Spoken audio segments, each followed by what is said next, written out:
Imagine the doorbell rings and you race to the front door to go greet your friends who are eagerly waiting for a day full of wiffle ball, basketball, baseball, the whole 9 yards. This is how I spent most of my childhood days. I would go outside and play with my friends, and I really enjoyed those memories I had. Um, Now, since then, a lot of my friends have moved on to college and jobs and families, but I truly am grateful for the times I had to spend with them. I'm going to start you with a quote here from Bettina Schwarzer in 2020, where she writes that a well-rounded ending is often one with closure. An ending with closure is one that leads to a positive, low regret, subsequent phase.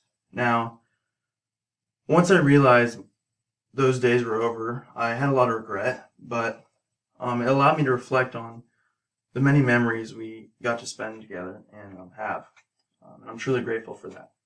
So although it's all over, I got a lot of lifelong friendships, many life lessons, and I got to watch many of my friends develop into the successful individuals they are today. So let's dive into the friendships. Many of my friends in the neighborhood are still my friends today.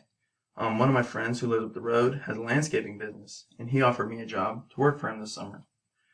And I believe that the friendship we had as kids allowed me to get that job, and I'm truly grateful for that.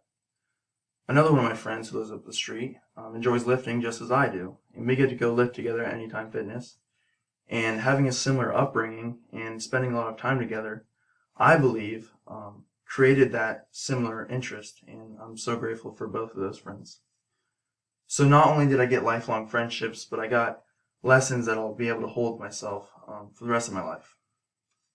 So let's give it a little situation here. I want you to imagine you're racing your bike down the road with your friend. You're neck and neck. Suddenly, your friend hits a curb and flips over the handlebars and scrapes his face and his hands. Now, obviously that took a turn for the worst, but I dealt with this as a 12-year-old boy, and it was kind of traumatic. Obviously not the worst thing a 12-year-old's been through, but he's okay now. But that situation taught me how to be calm in those situations, and it allowed me to grow a little bit, and it was definitely a lesson I learned. I'm going to give you another quote here from Scott Guest in 2020, where he writes that oftentimes people think that the influences that kids have on each other is always negative. They're encouraging drugs and alcohol, but this is not always the case, Scott says. He says that oftentimes kids actually discourage that bad behavior. And I had a friend who was a great example of this. He was the oldest in the group, and he was better than us at everything, but he was the most humble, and he always did the right thing, and he discouraged bad behavior. And I'm so grateful for him and the influence he had on me. So with all these instances that I've given you, I hope you realize that I truly did spend a lot of time with these kids, and because of that, I got to watch them grow and develop into successful individuals. So I'm going to give you one example right here. One of the younger kids in the group, he was much smaller and underdeveloped compared to the rest of us, and he oftentimes got hit hard in football, and we dunked on him in basketball.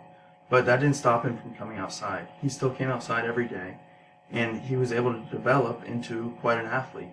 And he just recently got two D1 offers to go play college football. And it was so awesome to see him go from this young, scrawny kid into this really good quarterback. Another one of my friends, his older brother, I remember there was a time when suddenly he wasn't hanging out with us as much anymore. And turns out that was because he got a job.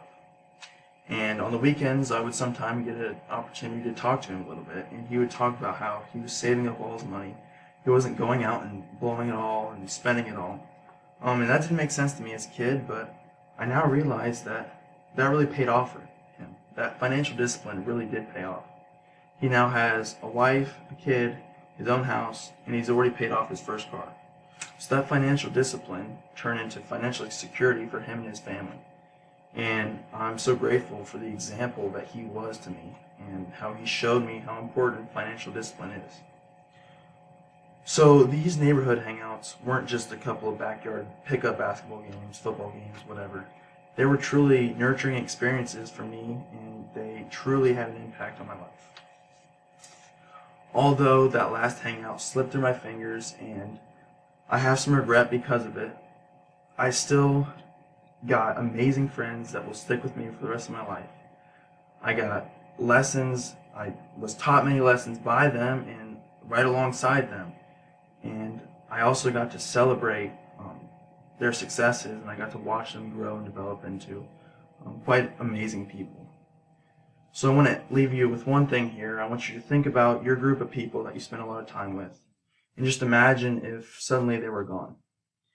Obviously, that would be pretty sad, and you'd probably be angry, but I want those emotions to urge you to cherish the moments you have with them now and to not take them for granted. Thank you.